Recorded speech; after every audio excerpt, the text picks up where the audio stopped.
ఈరోజు రాష్ట్ర ముఖ్యమంత్రి రేవంత్ రెడ్డి గారు గురుకుల అవార్డు ఫంక్షన్ లోపట ఇవాళ 10th పాస్ అయిన విద్యార్థుల దగ్గర చిన్న విద్యార్థుల దగ్గర ఇవాళ ముఖ్యమంత్రి స్థాయిలో మొత్తం ఇవాళ అబద్ధాలే ఆడిండు. నిజాయితీగా మాట్లాడాలి ఒక ముఖ్యమంత్రి స్థాయి వ్యక్తి. విద్యార్థుల దగ్గర ఎవరి దగ్గర ఎట్లా మాట్లాడనో వాళ్ళ దగ్గర అవే విషయాలు మాట్లాడాలి. వాళ్ళ విద్యా ప్రగతికి సంబంధించి మాట్లాడాలి తప్ప విద్యార్థుల దగ్గర రాజకీయాలు మాట్లాడడం ఇదేం పద్ధతి? ఇవాళ నువ్వు ముఖ్యమంత్రి అయిన తర్వాత ఏమైనా వెలుగబెట్టినవా ఈ రాష్ట్రానికి?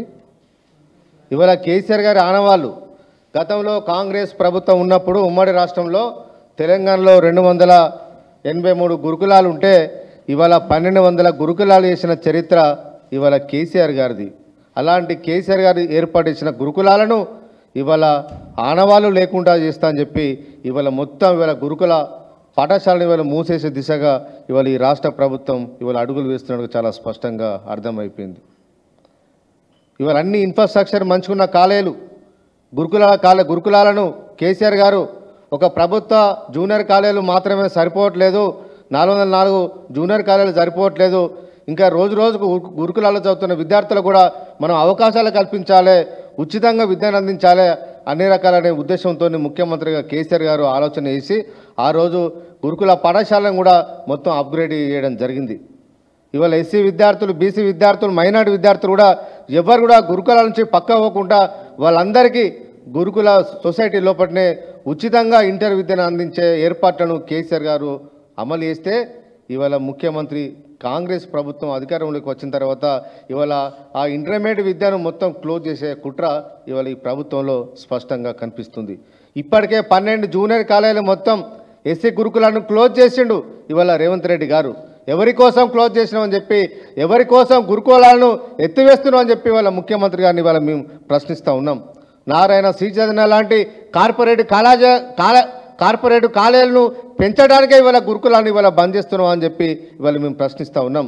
పేదవాళ్ళు వాళ్ళ ఆస్తులు అమ్ముకొని ఇవాళ కార్పొరేట్ కాలేజీలో చదవన్నా? కేసీఆర్ గారు పేదవాళ్ళు ఎవరు నష్టపోవద్దు, ఆస్తులు అమ్ముకోవద్దని చెప్పి వాళ్ళ కోసం ప్రభుత్వం ఎంత ఖర్చైనా పెట్టైనా సరే ఒక్కొక్క విద్యార్థికి 1,20,000 రూపాయలు ఖర్చు పెట్టి అన్ని రకాల వసతులు కల్పించి ఇంటర్మీడియట్ విద్యను అందించడానికి ఉన్న గురుకులను అప్గ్రేడ్ చేసి వారికి అవకాశం కల్పిస్తే, కేజీబీబీలను కూడా అప్గ్రేడ్ చేసి వాళ్ళకి అవకాశం కల్పిస్తే ఇవాళ రేవంత్ రెడ్డి గారు వచ్చిన తర్వాత ఇంటర్మీడియట్ కాలేజీలన్నీ ఇవాళ మూసివేసే దిశగా వాళ్ళ ముఖ్యమంత్రి గారు ఇవాళ ఆలోచన ఇస్తున్నారు. ఇవాళ ఇలాంటి అబద్ధాల నువ్వు ఇవాళ విద్యార్థుల ముందు మాట్లాడదని చెప్పి ఇవాళ మేము ప్రశ్నిస్తూ ఉన్నాం. ఇవాళ సమీకృత రెసిడెన్షియల్ కడుతున్నా అని చెప్పి వాళ్ళ ముఖ్యమంత్రి గారు ప్రగల్భాలు వలికిరు. ఇంతవరకు ఒక పెళ్ళి వేయలే, ఒక శంకుస్థాపన వేసారు, ఇడిచిపెట్టారు. నీ ప్రణాళిక ప్రకారం ఎన్ని సంవత్సరాలు కట్టాలి? 30 ఏళ్ళైనా మీ ప్రణాళిక అమలు కాదు. అప్పటి వరకు ఉన్న గురుకులను మూసివేయాలని కుట్రనా? అవసరమా? ఇదేనా మీ పేదల సంక్షేమం కోసం కాంగ్రెస్ పార్టీ తాపత్రయం అంటే ఇదేనా అని వాళ్ళ ప్రభుత్వాన్ని ఇలా మేము ప్రశ్నిస్తూ ఉన్నాం. దాదాపు 660 గురుకులాలకు ఎవరైతే యాజమాన్యాలు బిల్డింగులు కట్టించి ఇచ్చిరో వారికి రెంట్ ఇవ్వట్లేదు. ఆ రెంటును అడిగితే ప్రభుత్వం నిర్లక్ష్యంగా వివరించడం వల్ల, అధికారులు కూడా నిర్లక్ష్యంగా వివరించడం వల్ల మాకు ఎన్ఓసీలు ఇవ్వండి, మేము మీ గురుకులాలకు మేము ఇవ్వం, మేము వేరే స్కూల్ ప్రైవేట్ వాళ్ళకి ఇచ్చుకుంటామని చెప్పి ఇవాళ దరఖాస్తు చేసుకునే పరిస్థితి ఇవాళ రాష్ట్రంలో వచ్చింది. కనీసం పేద విద్యార్థులు చదువుకునే గురుకులాలకు కనీసం రెంట్లు కట్టే పరిస్థితి కూడా ఈ రాష్ట్రంలో లేదు. మీ కాంట్రాక్టుల జేబులు నింపడానికి, కమిషన్లు తీసుకొని కాంట్రాక్టుల బిల్లులు చెల్లించడానికి మీ దగ్గర డబ్బులుంటే తప్ప ఇవాళ గురుకులాల కోసం, పేద విద్యార్థుల కోసం వాళ్ళు కట్టిన బిల్డింగ్ ఇచ్చిన యాజమాన్యానికి మాత్రం డబ్బులు చెల్లించడానికి మీ దగ్గర డబ్బులు లేవు అని చెప్పి ఇవాళ ప్రభుత్వాన్ని ఇవాళ ప్రశ్నిస్తూ ఉన్నాం. ఇదేనా ఇవాళ విద్యార్థుల సంక్షేమం అంటే? ముఖ్యమంత్రి గారి తీరు ఇదేనా? ఒక దిక్కు డబ్బులు లేవని చెప్పి ఉద్యోగులను బ్లాక్మెయిల్ చేస్తాడు రేవంత్ రెడ్డి గారు, కానీ ఇలా కాంట్రాక్ట్లో మాత్రం డబ్బులు ఇస్తూ ఉన్నావు. అందాల ప్రపంచ సుందరి పోటీల కోసం హైదరాబాద్లో నిర్వహిస్తే వాటికి మొత్తం రాష్ట్ర ప్రభుత్వ నిధులు మీకు వస్తాయి, కానీ ఇలాంటి యాజమాన్యాలకు డబ్బులు ఇచ్చడానికి, గురుకుల పాఠశాల యాజమాన్యాలకు, బిల్డింగ్ యాజమాన్యాలకు డబ్బులు ఇచ్చడానికి, వాళ్ళకి రెంట్లు ఇచ్చడానికి మాత్రం మీ దగ్గర డబ్బులు లేవా? కాబట్టి ప్రభుత్వం ఇప్పటికైనా మీ వైఖరిని మార్చుకోండి. ఎంతసేపు గత ప్రభుత్వాల మీద దుమ్మెత్తిపోయడం, ఎంతసేపు వాళ్ళ మీద నెట్టివేయడం, ఈ పద్ధతి మానుకోవాలని చెప్పి ఈ ప్రభుత్వాన్ని ఇవాళ మేము ఇవాళ హెచ్చరిస్తూ ఉన్నాం. ఇవాళ ప్రపంచ దేశాల ముందు తెలంగాణ పరువు మొత్తం తీసినావు నువ్వు.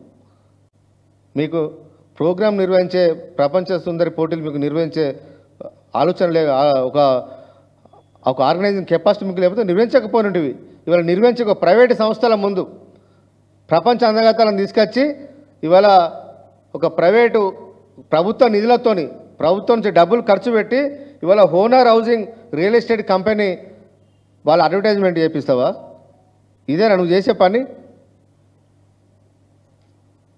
గాంధీ భవన్లో పనిచేసే కార్యకర్తలు ప్రపంచ సుందరి వాళ్ళు వెనకాల తిరుగుతూ ఉంటారు. మొత్తం ఆ ఫోటోలలో ఎవరైనా ఒక ప్రోటోకాల్ మెయింటైన్ చేయాలి. ప్రోటోకాల్ ప్రకారం ఒక ఆఫీసర్లను పెట్టి ఒక మర్యాదగా మన తెలంగాణ పరువును నిలిపే విధంగా ఒక డిగ్నిటీగా నిర్వహించాల్సిన రాష్ట్ర ప్రభుత్వం అవి నిర్వహించేది. ఇవాళ గురుకులాల పాఠశాలలు సక్రమంగా నిర్వహించరు. ఇవాళ ఉద్యోగాలు భర్తీ అయ్యారు. ఇవాళ ఉద్యోగాలు భర్తీ చేసిన వచ్చిన 6 నెలల లోపాలని చెప్పి ముఖ్యమంత్రి గారు మాట్లాడుతూ ఉన్నారు. మీరు ముఖ్యమంత్రి అయిన తర్వాత ఆర్థిక శాఖ అనుమతి తీసుకొని ఎన్ని ఉద్యోగాలు భర్తీ చేశారో చెప్పగలుగుతామని చెప్పి ఇవాళ మేము ప్రశ్నిస్తూ ఉన్నాం. గతంలో హైకోర్టు ఆనాటి గ్రూప్ 1 పరీక్షను రద్దు చేసి మళ్ళీ కండక్ట్ చేయాలని చెప్పి చెప్తే ఎన్నికల ముందు ఎన్నికలు ఉన్నాయి కాబట్టి నిర్వహించాలని చెప్పి ఆనాడు అధికారులు అఫిడవిట్ ఇవ్వడం వల్ల ఎన్నికల తర్వాత నిర్వహించమని చెప్తే ఈ ప్రభుత్వం వచ్చిన తర్వాత ఉన్న గ్రూప్ 1 మొత్తం క్యాన్సిల్ చేసి మళ్ళీ రీనోటిఫికేషన్ ఇచ్చారు. ఆ రీనోటిఫికేషన్లో మొత్తం గందరగోళం. మొత్తం నీ దగ్గర ఉన్న వ్యక్తుల కోసం ఇలా పోస్టులు అమ్ముకోనని చెప్పి చాలామంది వాళ్ళు ఆరోపణలు ఇస్తే దాని మీద ఏం మాట్లాడలేదు. ఇప్పుడు ఆ హైకోర్టు ఇవాళ రిజల్ట్ ఇవ్వకుండా ఆపింది. ఇవాళ బీఆర్ఎస్ పార్టీ ఆపలే, హైకోర్టు ఆపితే ఇవాళ హైకోర్టు ఇవాళ నువ్వు తప్పు పడుతున్నావు నీ మాటలతో. ఇవాళ గురుకులాల విద్యార్థుల ముందు ఇన్ని అబద్ధాలు మాట్లాడతావా? హైకోర్టుకు బీఆర్ఎస్ పార్టీ చెప్పినట్టు ఉంటుందా? నిర్వహణ లోపంతో మీరు తప్పులు వేసారు కాబట్టి హైకోర్టు మీ మీద మొట్టికాయలు వేసి ఇవాళ దాని మీద స్టే ఇచ్చిన విషయాన్ని ఇవాళ ముఖ్యమంత్రి గారు ఇవాళ గుర్తుంచుకోవాలి. మొత్తం తెలుగు మీడియం విద్యార్థులకు అన్యాయం జరిగిందని చెప్పి ఇవాళ అశోక్ నగర్ చౌరస్తులప్పుడు ఒక్కొక్క విద్యార్థి చాలా ఇబ్బందులకు గురవుతూ ఉన్నారు. లక్షల రూపాయలు ఖర్చు పెట్టుకొని గ్రూప్ 1 ప్రిపేర్ అయితే ఈ ప్రభుత్వం వచ్చినాక పోస్టులు అమ్ముకున్నారని చెప్పి ఇవాళ అశోక్ నగర్లో విద్యార్థులందరూ ఇవాళ గ్రూప్ 1 రాసిన అభ్యర్థులందరూ ఇవాళ ఆవేదన వ్యక్తం చేస్తూ ఉన్నారు. ఇవాళ అశోక్ నగర్కి వచ్చి మాట్లాడే దమ్ము నీకున్నా అని చెప్పి ఇవాళ మేము ప్రశ్నిస్తూ ఉన్నాం. పరిపాలనలో మొత్తం లోపభూష్టమైన ఇవాళ పరిపాలన ఈ రాష్ట్రంలో కొనసాగుతున్నది.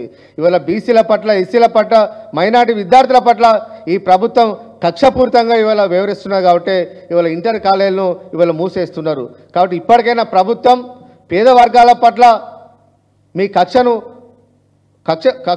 కక్షపూరిత ధోరణి వదిలిపెట్టి ఆ ఇంటర్మీడియట్ విద్యను జూనియర్ కాలేజ్ గురుకులాలను జూనియర్ కాలేజీను అట్నే కొనసాగించాలని చెప్పి ఈ ప్రభుత్వాన్ని ఇవాళ మేము విజ్ఞప్తి చేస్తూ ఉన్నాం. అదేవిధంగా వాళ్ళ సోషల్ వెల్ఫేర్ ఇవాళ గురుకులాల లోపల ఆ విద్యార్థులతోనే 9వ తరగతి 8వ తరగతి 9వ తరగతి 10వ తరగతి విద్యార్థులతోనే వాళ్ళతోనే వంటలు చేపిస్తారట, వాళ్ళతోనే సమానం దించిపిస్తారట, వాళ్ళతోనే ఇవాళ వంటలు అందించే కార్యక్రమాన్ని కూడా చేయడానికి ఊడ్చే కార్యక్రమాన్ని కూడా విద్యార్థులతో ఇవాళ చేసే కార్యక్రమాన్ని రాష్ట్ర ప్రభుత్వం చేసే విధంగా ఇవాళ సోషల్ వెల్ఫేర్ సొసైటీ వాళ్ళు ఇవాళ ఒక సర్క్యులర్ ఇచ్చారు. విద్యార్థులతోని ఇవాళ ఊడిగం చేసే పని ఇవాళ రాష్ట్ర ప్రభుత్వం ఇవాళ చేయదలుచుకున్నదా? కాబట్టి ఇప్పటికైనా ప్రభుత్వం ఇలాంటి పనులు బంద్ చేసి రాష్ట్రంలో పేద వర్గాల విద్య పట్ల ప్రభుత్వం చిత్తశుద్ధితో పనిచేయాలని చెప్పి ఈ ప్రభుత్వాన్ని డిమాండ్ చేస్తూ ఉన్నాం. లేకపోతే ఖచ్చితంగా మా కార్యాచరణ కొనసాగిస్తాం. భవిష్యత్తులో ఏ ఒక్క కాలేజీ మూసివేసినా ఊరుకునే ప్రశ్నే లేదు. ఇప్పటికైనా ప్రభుత్వ అధికారులు, ముఖ్యమంత్రి, ప్రభుత్వం ఇవాళ విద్యాశాఖ మంత్రిగా ముఖ్యమంత్రి గారే ఉన్నారు కాబట్టి ఇప్పటికైనా సమీక్ష నిర్వహించి ఈ గురుకులాల జూనియర్ కాలేజీలకు అఫిలియేషన్ ఇచ్చే విధంగా ప్రభుత్వం చర్యలు తీసుకోవాలని చెప్పి మేము డిమాండ్ ఇస్తూ ఉన్నాం. గురుకులాల డిగ్రీ కాలేజీ కూడా నడిచే విధంగా అడ్మిషన్స్ అయ్యే విధంగా కూడా ప్రభుత్వం చర్యలు తీసుకోవాలని చెప్పి మేము కోరుతూ ఉన్నాం. కేసీఆర్ గారు ముఖ్యమంత్రి ఉన్నప్పుడు గురుకులాల్లో సీటు కోసం క్యూలు కట్టే పరిస్థితి ఉండే. ఇవాళ ఈ ప్రభుత్వం వచ్చిన తర్వాత గురుకులాల్లో జైన్ కావాలంటేనే ఇవాళ భయపడే విధంగా ఇవాళ ఈ ప్రభుత్వం అధికారులు వ్యవహరిస్తూ ఉన్నారు. గురుకులాల్లో చదువుతున్న విద్యార్థులు పాము కుట్టినా ఇవాళ దిక్కు లేదు, తేలి కుట్టిన దిక్కు లేదు. అందుకనే గురుకులాల్లో కూడా ఇవాళ అడ్మిషన్లు పడిపోతూ ఉన్నాయి. ఉద్దేశపూర్వకంగానే ఈ ప్రభుత్వం అడ్మిషన్స్ పడిపోయే విధంగా విద్యార్థి జైన్ కాకుండా ఇవాళ ప్రైవేటు విద్యా సంస్థలకు, ప్రైవేటు జూనియర్ కాలేజీలకు, వేరే రాష్ట్రాలకి నార్త్ ఇండియా వచ్చే కాలేజీలకు లబ్ధి చేకూర్చడానికి ఇవాళ ముఖ్యమంత్రి గారు ఇవాళ ఆలోచన చేసినట్టుగా ఇవాళ కనిపిస్తాను. కాబట్టి ఇప్పటికైనా తెలంగాణ వ్యతిరేక విధానాన్ని, విద్యార్థి వ్యతిరేక విధానాన్ని విడనాడాలని చెప్పి ఈ ప్రభుత్వాన్ని హెచ్చరిస్తూ ఉన్నాం.